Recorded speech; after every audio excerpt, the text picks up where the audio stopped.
James will be talking about those things, and I'll be talking about these things. So this is James's meal for today, and I use these crunchy loops things, and I'll show you that in a minute. I put some almond butter and chia in the smoothie there, and that's the harvest for today. So quite Just a lot of tomatoes. Well, yeah, because you harvested yesterday. I did. Well, there you go, folks. Yeah. So there's quite a few tomatoes today. Yeah. So now you picked some green because they fell off or something like that? Yep. I'm going to talk about that in a minute, and then I'll talk about a bunch of things. So there's the ingredients of this one.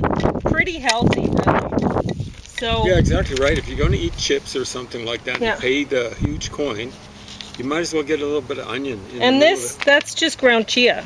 And I got this given to me a long time ago, and from the Salvation Army. And it's been in the where freezer, I get a lot. It's been in the freezer, and I just now I can use the bag forever for ground chia, and I just put it in the freezer, and then I don't have to grind it just right when I want to use it. I can grind up a little bit extra in the coffee grinder, and then I have stuff in the freezer just ready to go.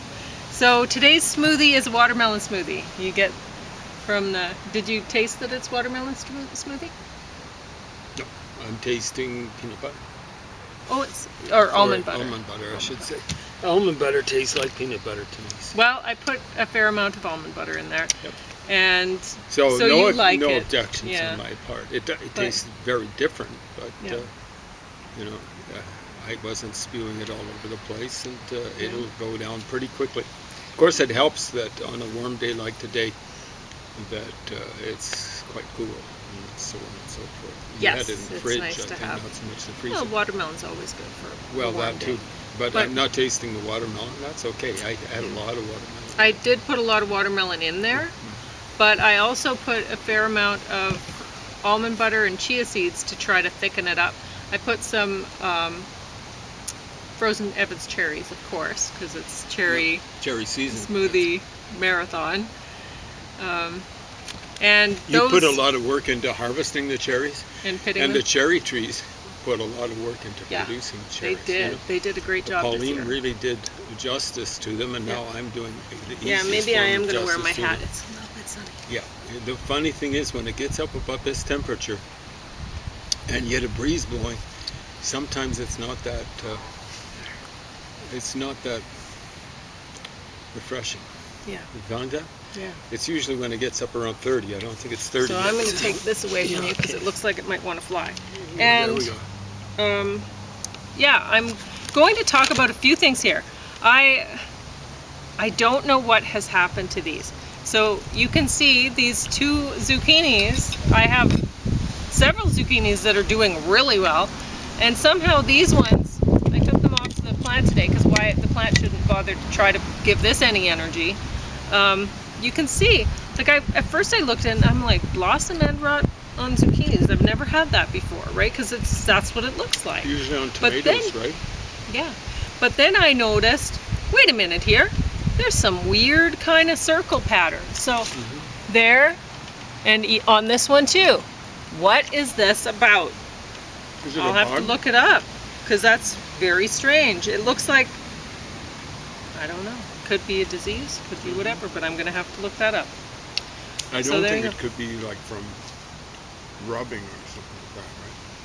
The pattern wouldn't be that way. It's the same on both of them. Yeah. Anyway, whatever. So you may have noticed today that I have a lot of these green tomatoes, and some of them were really, really big. They're huge. Yeah. So some of like this one was a good size. And so, of course, when I knocked it off the plant, I wasn't going to pitch it. I could put this one in the cupboard. So if most people, they'll just layer newspaper and put like in a box or wherever on the basement floor or wherever, just somewhere, somewhere where they can stay dark and whatever. And so then, boy, the breeze breeze is really blowing it. But you don't want them upstairs. It'll attract fruit flies, even if they're not. Well, not so much. no. Well, they're green. They're okay. Okay. So, and you just have to check them. You take the newspaper off and you look. Oh, is this? Because you don't want them to get too ripe, and then you'll have problems. And then once you have one rot, then you might lose the bunch, and you don't want that. But this one will ripen. There's a couple here that I knocked off. I don't know if they will. They're a bit on the light side. When they're green like this, they will ripen for sure though. But when they're white and kind of small, maybe not. So we'll see. But there's a lot of beautiful tomatoes here. The reason I knocked those off is because I was crawling through the tomato tunnels. That's where all of these came from today. These are all tomato tunnel tomatoes. So I'd harvested quite a few yesterday, but tomatoes, but not tomato tunnel. But not the tunnel ones, because you told me not to water back there. Because I knew I was going to have to crawl. I didn't want to be crawling through mud. Yeah. So he's watering back there now with the soaker hoses. I know it's hot and it's breezy, but with the soaker hoses, it's not hot and breezy along the ground. No. I mean, the tomatoes are so high and so thick. It's so refreshing down there. Down at the bottom there, you wouldn't even know that it's hot and that it's breezy. So, I forgot to bring my container to do the weigh-in. So I'm just going to have to make note that I didn't zero out the scale. So, I guess I'm just going to have to do this the way it is, and we'll see. So, I think it's one of these containers, I think it's 0.4 grams. Usually I end up with about 2 pounds for one of these, but we'll see how it works out. Okay, 2 pounds, 4.3 ounces for this one. So we'll put it over there.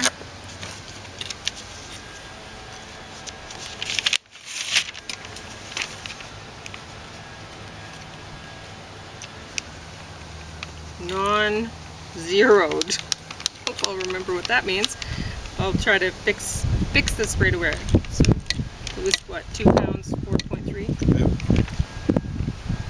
4.3 ounces. Okay, so that one's done.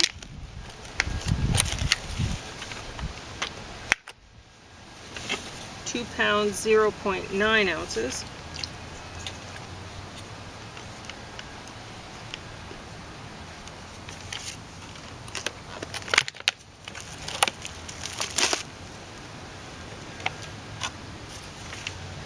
£2, 2.7 ounces. So definitely I got 6 pounds out of here because these plastic things don't weigh that much. I'll let you know how much I actually got when I figure that out. Oh, and I was going to add up how much I got yesterday. 3 pounds. 4, 5, about 6 pounds yesterday. So 6 pounds for one day and then 6 pounds the next. Wow, that's a lot. That's a lot of tomatoes. So now the tomatoes are really producing now. And there's some in this one that were split, so I'm going to have to use those right away. So I'm covering it up. I don't want the fruit flies to get at them. And how would you rate your meal and your smoothie and stuff today? Well, there was a horse in the first Hardy Boy books. Not the first one ever written, but the first one I got hold of, The Sinister Signpost. Oh, yes, the horse was a racehorse, and he was called Top Notch. So does that tell you what the Top meal Notch. is? That's good. I'm glad you like it. There's a couple split ones in this one too. That's okay, because I have some saran wrap with this container. Alright, so yeah, I really have nothing to add about the meal. Go ahead and talk about whatever you want, and I'm impressed with the harvest. I'm going to have to show you what it's like in the tomato house because it's so wonderful being in there. They're very folks. She's going to take the camera. I will take the camera in with, and it's hard enough just me squeezing in there. I did break a few stems today, but not too many, I think. And I did knock off a few green tomatoes, but not too many. I think it was still worth it because you see how many tomatoes I got going into the tunnels. So, wow. Wow. All right. Go ahead, James, and talk about what you want to talk about. Finish up some unfinished business. Yep. Talking with my mouth full. Oh, sorry about that. Nah, it's not your fault. It's not my fault either. It's just one of those things that happen. Folks don't like it, they can tune out. Tune into something else.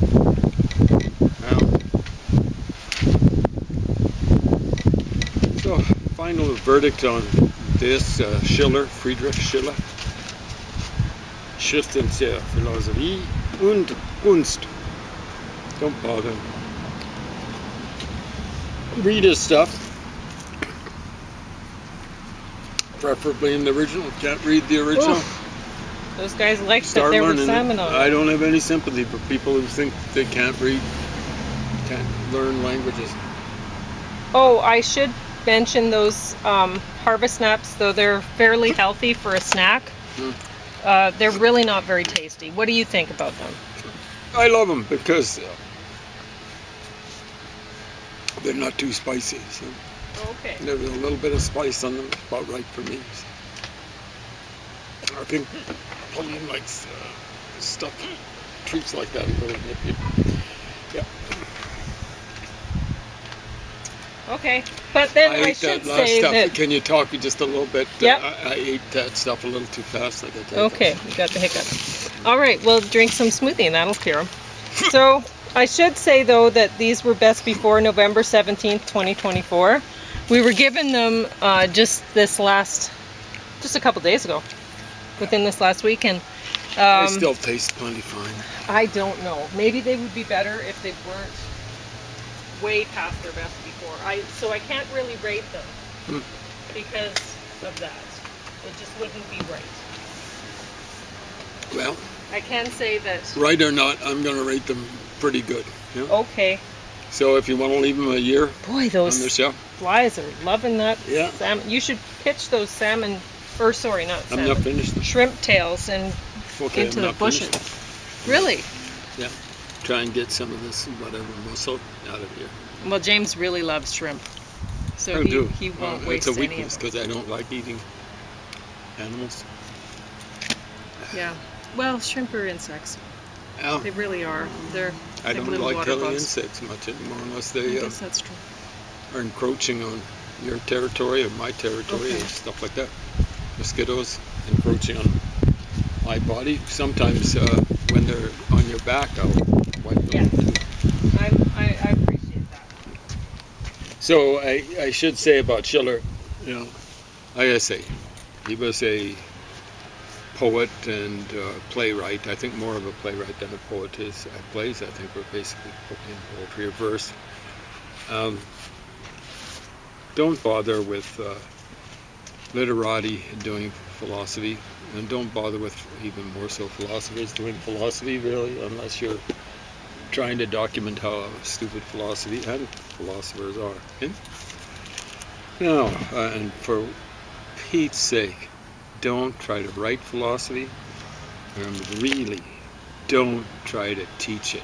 Don't be swilling around in the public trough, the trough of public funding, pretending that you're a lover of wisdom and stuff like philosophy means lover of wisdom. Don't go around doing that. Philosophers are phonies, okay? Some of them have gotten a little bit better, but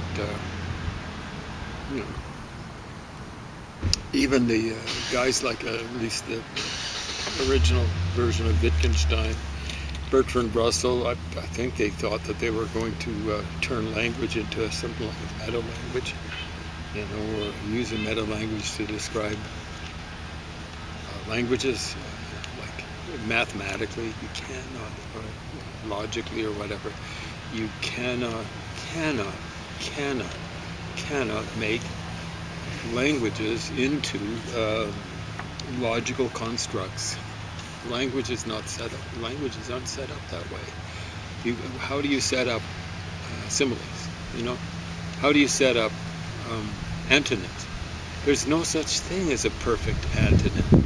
There's no, like plus and minus in physics. Yeah, well, those are opposites in a sense of, let's say, in physics, a sense of charge, but in terms of like how strong the charge is, they're opposite, both of them, to neutrality or zero.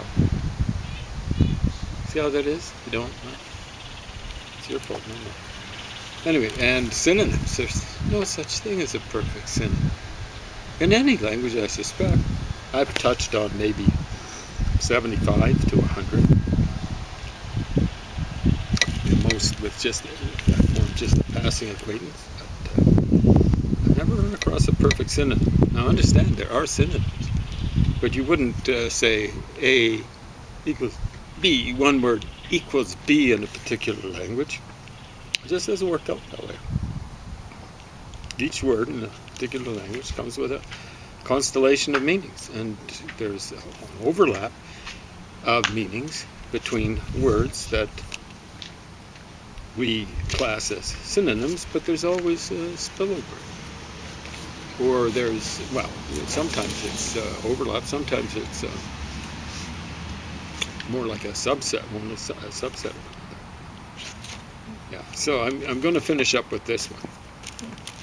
It's a while back, Leon Panetta, he was calling himself first generation Italian, first full generation Italian American. His dad came over and ended up with a fairly substantial spread. What was it? A walnut orchard in Carmel, California. Spelled like caramel, but I think he said like the Spanish word Carmel. Anyway, what? You know, like how does that happen? You know, that's a Mediterranean climate, and he goes from Mediterranean climate in Italy somewhere to a Mediterranean climate in the United States. That's just not fair. You know, that's actually indigenous land originally in the United States.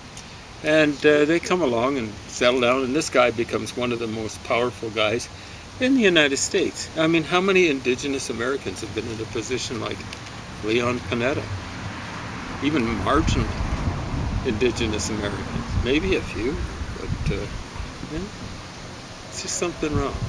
So he's constantly in here saying, we came over here for opportunity. One thing I've got to say about him, unlike so many immigrants or kids of immigrants, recent immigrants, he's, and I want you to understand, like, if some of you might be saying, oh, that guy's just, look at how white he is. He said, yeah, recent. Yeah, some of my ancestors were here 10,000 years ago. Okay? Put that in your pipe and smoke it, okay? Doesn't show up in my skin, but it shows up in mom's side of the family, in the in-laws. Get that straight. And then there are others on of my mom's ancestors who came over here, not by choice. So there's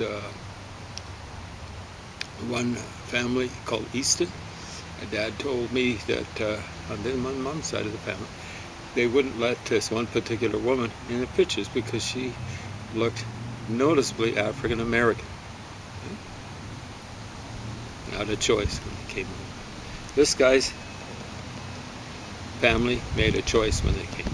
But at least he's thankful to other Americans for letting folks in. And all Americans who aren't Indian, or at least pretendian or something like that, should be thankful to the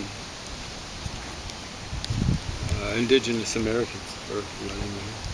With very little resistance, precious little resistance. So So he's all for it, looks like, free and easy immigration into the United States and stuff like that. You can't have free and easy immigration and have a democracy, a working democracy. And the example I was leading up toward, examples, was Italian Americans. You cannot let Italian Americans or Italians into America, Canada, any democracy without vetting them, and very carefully. You cannot let any members of the mafia, anyone who's borderline mafia, into a democracy. They are absolutely against democracy, okay? Have they affected American democracy? Back in the day, a sleazeball named Frank Sinatra, Old Blue Eyes, the chairman of the board, was going around. He and a few his flunkies had something like an Italian-American, anti-defamation league or something like that. Can't remember exactly what it was called, and it might well still exist. And of course, Frank was, hey, look, everyone's calling us mafia. And then he's hanging with mafia. Dean Martin, too. Hanging with them like this. Hanging with stone cold killers. Now,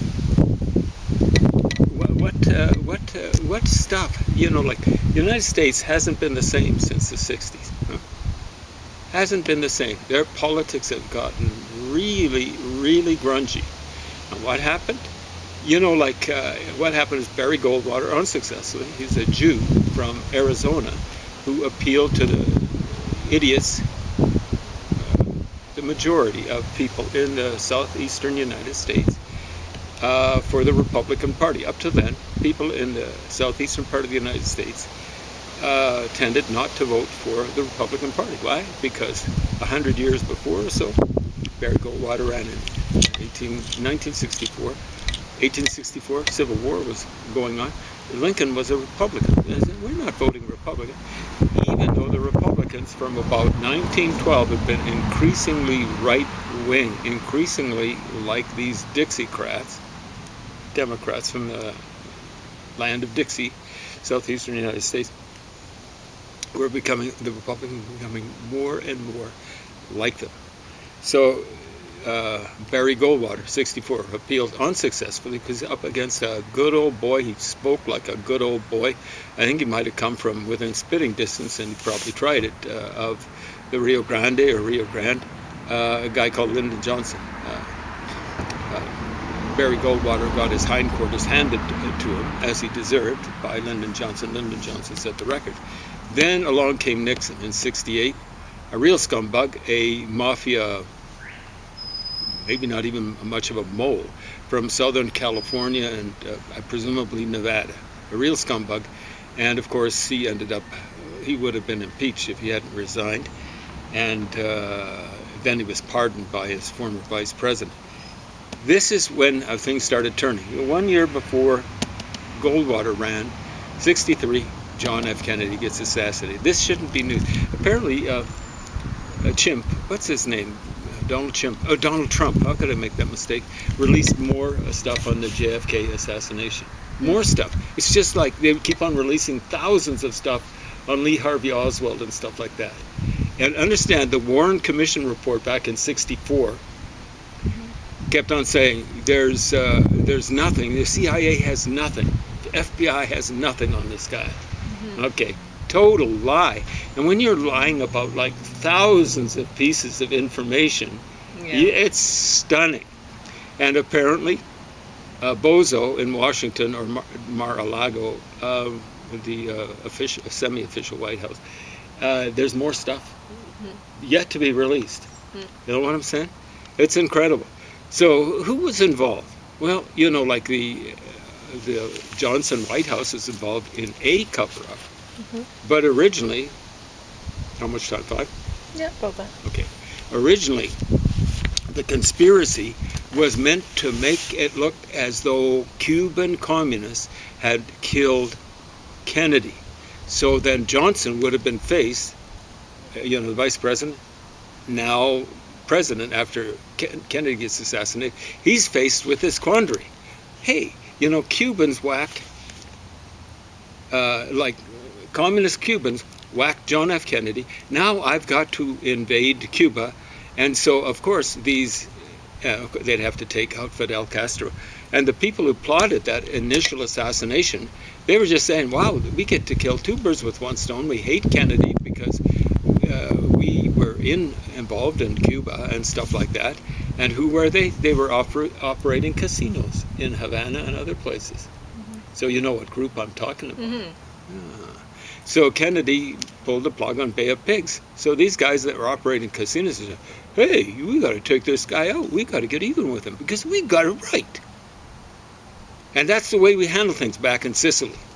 Now, you know how I'm talking about. They're the ones who really were the center of that conspiracy. Now, so LBJ was saying, I'm not going to lose an election. Election's coming up. Kennedy was actually campaigning a year before the election. That's what he was doing in Dallas. That's why he brought his wife and stuff like that. That's why they were waving. That's why he didn't want the bulletproof dome put over the convertible he was in and stuff like that. Convertible limousine, Thunderbird. That's why. So that's why LBJ covered it up. So who's at the... yeah, there were some CIA operatives involved. E. Coward Hunt and a few others. There were a significant number of, especially the shooters, Cubans, disaffected Cubans. And some of them, from what I can tell, were actually left-wingers. Left-wingers who'd helped put Castro in power. And then Castro just said, okay, we're going to kill you. And they went running to the United States. But most of them would have been right-wing Cubans. So that it didn't end there. You know, LBJ blew it when it came to Vietnam. He couldn't get reelected. He was trying to run in '68, and he did a Joe Biden, pulled the plug at the last second, basically.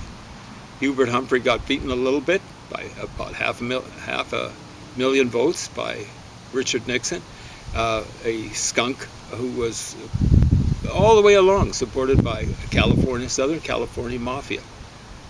And you look, LBJ had problems with connections with organized crime. So his prosecution of organized crime went down significantly from the Kennedy administration. Same thing with Richard Nixon. He had ties with organized crime. And then, so Richard Nixon, of course, he wasn't elected in '68 up until, November. What happened in June? Well, I'm telling you, the mafia was in real trouble because JFK, there's one person who was even more rabid against the mafia than JFK, and that was his younger brother, RFK, Robert Kennedy. And so he was celebrating his victory in the primary in California in an Ambassador Hotel, L.A. Ambassador Hotel, who do you think owned it? The mafia, Southern California mafia. And that was the end of RFK. That determined that election. With a flunky candidate, Hubert Humphrey, the Democrats almost won. And one of the reasons why was, I think George Wallace was running, split the vote a little bit in the right wing, almost out. 30 seconds. 30 seconds. So what happens in '72? The mafia is saying, George Wallace is running again. He'll split the vote. So I haven't done much research on this, but I suspect they were funneling money to Arthur Bremer Jr. or whoever it was, who almost killed George Wallace. That's how Richard Nixon won that election. 3 elections in a row were determined by the mafia, and the United States